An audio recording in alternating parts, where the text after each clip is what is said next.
I am so excited. We've got a panel of experts to discuss what tech will impact the public sector most in 2024.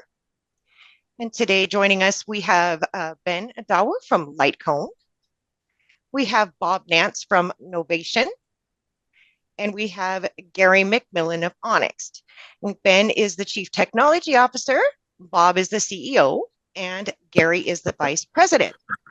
We brought together these three thought leaders to cover this topic, to get some more insight into how our research is faring in the market and what they're seeing with their customers and what they're seeing in their day-to-day operations. So thank you so much.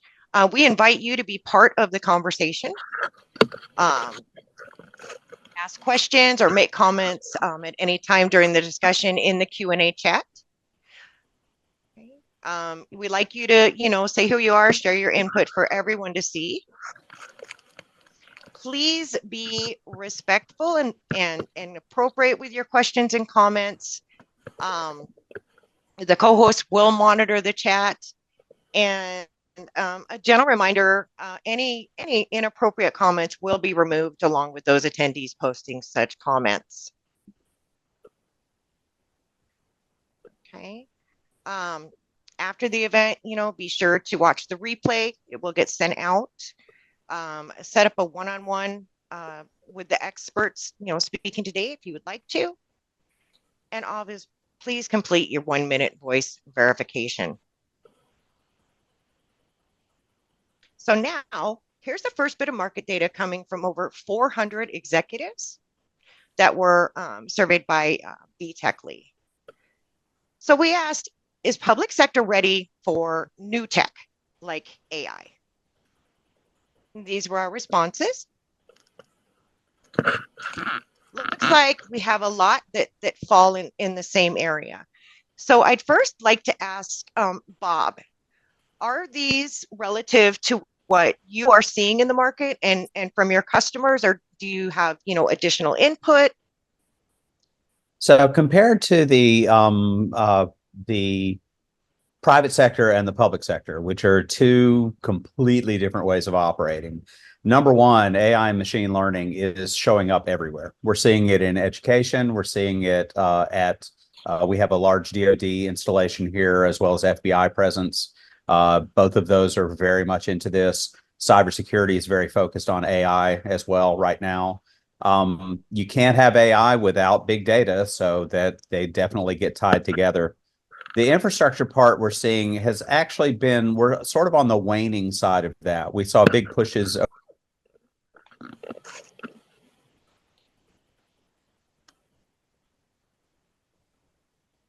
Oh dear. Infrastructure changes. I'm sorry, did my audio drop? Well, yeah, yes. Sorry, am I back? Okay, that was yes, weird. You are. Okay, I'm wearing AirPods and it dropped out. Where did you lose me? Right at the start of your second thought there. Okay, so the infrastructure. Infrastructure. Okay, so infrastructure, we're at the end of sort of a decades long or a full decade long infrastructure changeover where we're seeing a lot of hardware leaving facilities, both in private and public, and moving into the cloud. And now we're actually seeing a little bit of feedback where people want to have a little bit more on site. So we're seeing a little bit of feedback, a little bit of equipment rolling back into the converged pool so that we have on-site and off-site assets. We were expecting that. We've kept a few around, but mostly people were so happy to not have to pay upfront, $10,000, $20,000, $30,000 worth of hardware that they were happy to migrate into cloud. And so now a few of them are having to cough up a few funds to come back in-house a little bit. That's we're seeing mostly on the private side. On the public, the infrastructure that we saw there, the infrastructure changes didn't really move into the AWS, Azure, or Google side as much as it moved into more of the dedicated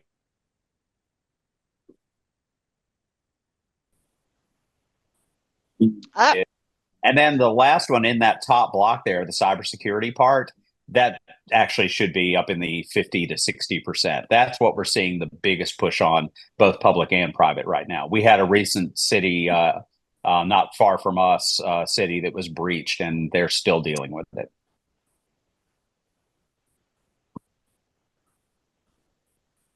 Am I still there? Yep, you Okay. technical difficulties for a second. Okay. So the other things that are on the list, very much, we're seeing this across the board. It's probably about the same thing, although life cycle management for us is becoming more important because people are realizing that they can't budget by the seat of their pants. And they're finding, and the predictive maintenance goes along with that. They're finding that planning for obsolescence of equipment, especially with this new Windows 11 rollout that is going to demand a lot of machines be replaced. That's going to be a very important part of the next year or so in the infrastructure and changes in the way people are working. So, Gary, I'm going to pass the next one to you. I believe we had the next slide was what was that, Sandy? What was the next thing we were talking about? Ben, do you have anything you'd like to add? Yeah, thank you, Sandy. Thank you, Bob, and thank you, Gary. I was first of all want to start with the AI machine learning. Uh, it looks like maybe if you say the tech industry is not ready for AI, but they don't have an option because there's going to be AI adoption even in the government, the public sector, than most organizations, and they are going the way of generative AI, so which will make every staff, whether accountant or HR, will learn to use generative AI within the workplace, within the production environment, because they find out that adopting generative AI will improve productivity. So these are repetitive tasks that has been modeled in such a way that you don't need to reinvent the wheel. They're already repetitive tasks. So most of the time we have to learn how to use generative AI to improve productivity. So I would say that that figure could push a little bit higher more in terms of the readiness of the organization. Most organizations, especially the big organization, Fortune 500, they're fully aware of the impact of generative AI on productivity. Then, of course, as Bob has said, you can't talk about AI without big data. They are linked together. That is what they're going to use to analyze their data and make the decision. In terms of infrastructure, for us, because we are more on the telecommunication engineering side and cloud services, we find out that the cost of infrastructure have gone down because of cloud technology. For example, in a typical telecom network, you have a lot of hardware in a specific and strategic geographical locations. Now, what we find out is that with the adoption of cloud technology, being able to virtualize some of those hardware, and we still get the same results. So I would say the cost of infrastructure has gone down by 30% due to cloud technology in terms of adoption of infrastructure. So, and of course, the cybersecurity is always huge, And I said, I'm a believer. About 2 years ago, I was speaking in Toronto, the Sigma conference. They were talking about gaming, how cybersecurity affected them, the lottery, and all that. And my philosophy and approach is that in a tech environment, you have more than one OEM most of the time. You have the company that is providing telecommunication service. Let's say AT&T is your service provider in terms of internet and telecommunication services. Then you have another, maybe AWS cloud on top. You have another one providing other hardware. So you find out that in that environment, I always recommend layers of cybersecurity in terms of you don't look at cybersecurity for only cloud alone. You have to look at every component within that tech environment to be able to adopt your cybersecurity solution so that you can have 100% security. And of course, this will automatically affect all other thing that you have there, the cloud migration, IB cloud, and then the life cycle management. In terms of life cycle management, of course, we are developing new product, and the AI adoption, the cloud services also has improved the cycle of life management in terms of product launching. So thank you. Thank you so much. So here's the next bit of research coming from the same, 400 executives. As we asked which tech priorities should public sector, organizations set in 2024. And then with that, kind of what the challenges are. As you look here, these are ones, limited resources, unable to keep up with growing demands. And again, we're seeing cyber resilience. So Ben, I would like to ask you, when it comes to these kind of, top three, what are you seeing? And are you getting more of a demand when it comes to resources and things of that nature?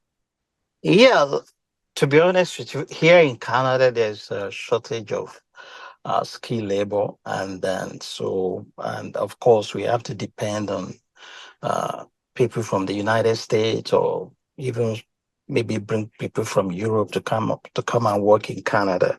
So that is a huge problem here, and that the government is taking care of it. And the government even formulated a policy that, look, if you're an American citizen, you can, if you have an H-1B visa, they're not even talking about an American citizen. If you have an H-1B visa, you can actually work in Canada. So that's one of the solutions that have been adopted. So there's limited resources with the growing demand of the technology, and also there have been also suggestions in terms of the internship should be more focused on what the industry needs, and also the curriculum in the university. There should be some aspect of the curriculum that will just be purely focused on industrial skill acquisition. So, and in terms of cybersecurity, uh, resilience strategy, yes,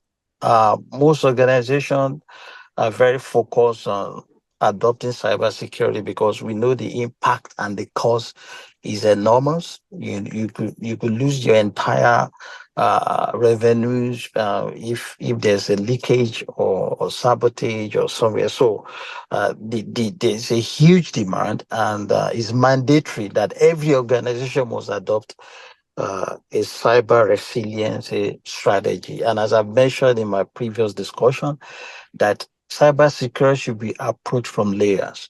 Every component within the environment must have its own cybersecurity functionalities that will be aggregated in the total functionality of the cybersecurity strategy for the organization. And then when you talk of lack of transparency, and well, I think I've touched on the three things that Sandy has actually recommended that I should talk about. But lack of transparency is definitely against ethics, and it could also result in other problems that you don't even imagine. So it's always good to have a very strong ethical culture in an organization. So, and that has an overall effect of productivity, security, profitability, and everything coming together with transparency culture. Thank you. Thank you. Bob, I know you're in a different area. Are these what you're seeing? Are you seeing different things? And talk to us about, what you've been experiencing with your clients. And Well, again, I cannot argue with the limited resources part. That's true for pretty much any agency organization. Trying to set a priority for getting information out in serving your constituents is almost always mostly related to the lack of transparency part, the 20% that's listed on this chart. The limited resources become the focus. And so there needs to be more budgetary planning and on the annual basis for each department to be able to say we're going to need to focus primarily on getting information out to people. But in addition to that, of course, keeping up with growing demands, that's one of those things that everybody has to worry about. That's not even just public sector. That's my house. The fact that my taxes keep going up. But the cyber resiliency strategy and the lack of transparency also tie together in that there are constant attacks against information systems worldwide. And from a public sector relation, you are a big target. And so as a public sector company, whether you're working as a power company or providing infrastructure services or the police department, or you're even the communications, the people who primarily work in the realm of social media, things that are already tied to working with computers, having a set of policies in place that help you set your own priorities, that's the best way to work with the limited resources part.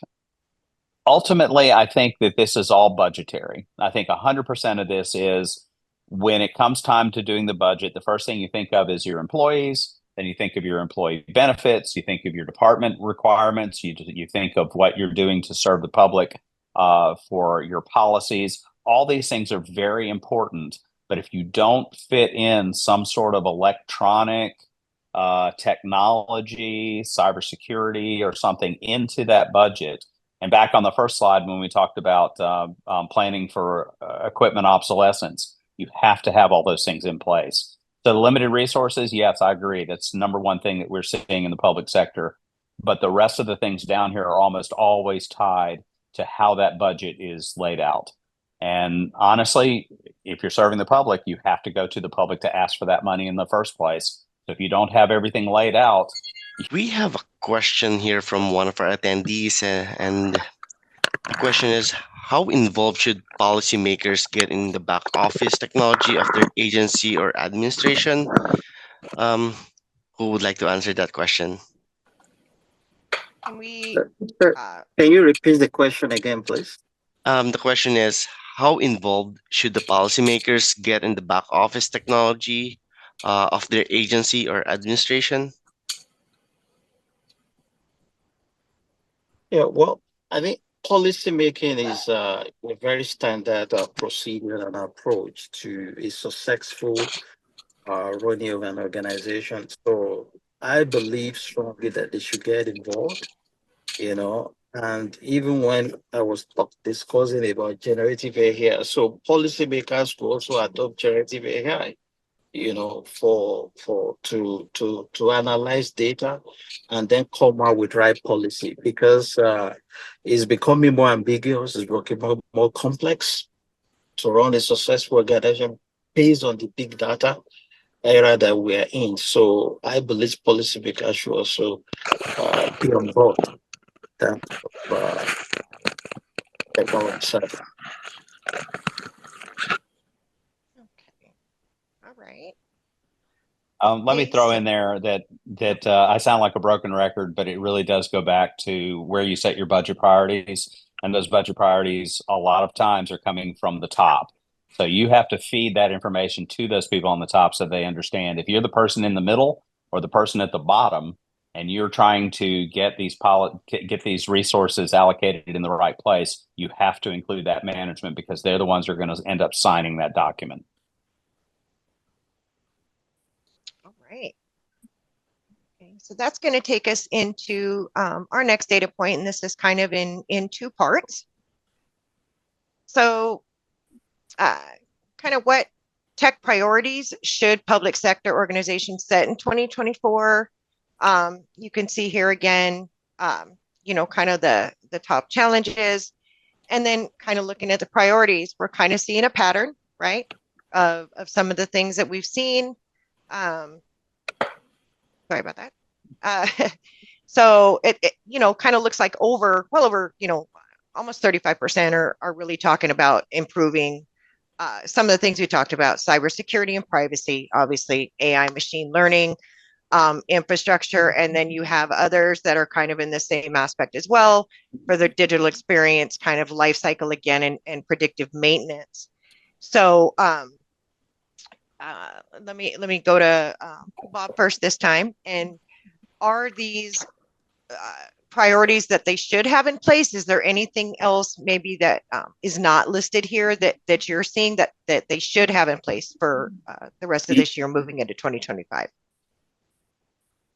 So looking at this list, obviously cybersecurity is number one. There's not it's we always tell people, and I've heard in 1,000 different webinars, there are two types of people: those who have been attacked and had some sort of a cyber incursion, and those that will be. And that's just, it's going to happen. It's going to happen to everybody. So I think that is going to be the highest priority, not just for the next 12 months, but probably for the next 12 years. As far as AI and machine learning go, these are all great ideas. Infrastructure, all these other things are really driven by the first light blue one there, the digital experience platform. Being able to get the information out to the constituents, the people that are consuming the information, all of those are really just tools to get to that part. So yes, I'm seeing a lot of the same thing. Internally, again, I love lifecycle management and predictive maintenance because that is what we do primarily with a lot of our customers, both public and private. But the end result for the end user, for the transparent use of your information, is really why you need AI. It's why you need to look at your infrastructure. It's why you need to look at big data. Those are all very important, but until you have a product that you're developing that needs those things, I don't think that they're as high as the actual product itself. The way I think of it is, if I could sit an infinite number of college students in front of a bunch of spreadsheets and have them develop a page so that people could see reports on water quality or on industrial electricity usage or whatever it is that people might want to have information on, that's what I would be putting resources into, and that's why I would need those other products. But as far as being a single focus, I do agree with this. Cybersecurity and privacy is number one. Okay. Ben, are you kind of seeing the same thing? Are you seeing anything different? Thank you, Sandy. There's an idea that says safety first. So when it comes to safety first in the organization, from physical safety point of view and also software point of view, which is cybersecurity. So it's huge. And I believe, I support what the previous speaker said, that it should be a priority in terms of budgeting, and we were going to spend a lot to make sure that we're intact and we're not vulnerable. But one thing that we also had is process automation. Process automation is also very, very important in running an organization. Recently, I think that the AT&T launched a programmable network, and it's not just applicable to network. It could be applicable to a large organization that want to automate its business process, because business process automation will also offer a good support for cybersecurity. You can reduce a lot of unnecessary cost, and it will also improve productivity and also have a very smooth running of the operation. And the last thing I also talked about is IoT integration for the entire success of the organization. Yeah. Okay. All right. So that is going to take us into kind of our one of our last data points. And, what do public sector organizations need to be ready for new tech? So these are the challenges that we're seeing. A lot of kind of difference in this one. It looks like 30% are up there again with the lack of staff or expertise. Now we've got data management complexities as well as security concerns. So, Ben, um, do you find this this data to be what you're seeing? Like, is a lack of staff or expertise, um, top of line of what you're seeing, as well as moving down this list? Yeah, well, you know, uh, investments in people is investment in technology. So that's my philosophy, and it's been proven over and over that people first. So I believe organization we have a budget on training, because when you say lack of staff and expertise, one of the way we could eliminate that problem is to actually have an intensive budget on training, on improving people, on sharpening their skills. No, we've been talking about generative AI being adopted in a work environment. That will take training, to be able to successful at that. So I agree with this survey that lack of staff expertise is one of the biggest challenge, because it's a dynamic world in terms of industrialization, in terms of technology, and the pace at which technology is changing. So we have to match that pace. And one of the ways we could match that pace is investment in training, which will help us to uh, bring our staff up to date and improve expertise here. Okay. Bob, are you kind of seeing the same, or anything else you'd like to add? Well, I do want to add, agree with Ben 100% that training is so high on the list. And not just training, but trackable training, something that you can actually audit and make sure that people are doing. There are several services out that will do, such as cybersecurity training or phishing training, which is what we're asked to do a lot of times. But there's also training in different technologies. There are large products. Let's say, for instance, you have you have an office that's using something similar to Microsoft Dynamics. Dynamics is huge. If you're paying for full licenses across the board on Microsoft Dynamics, you're seeing everything from billing to end user experience, and it does an excellent job on those things. But what we find is that people will get um, Dynamics or what's the other one? I cannot remember the name of the product that everybody uses, although Salesforce is one of them. There's another company that provides a huge product. And of course, Oracle has huge products as well that cover, it's a complete ERP.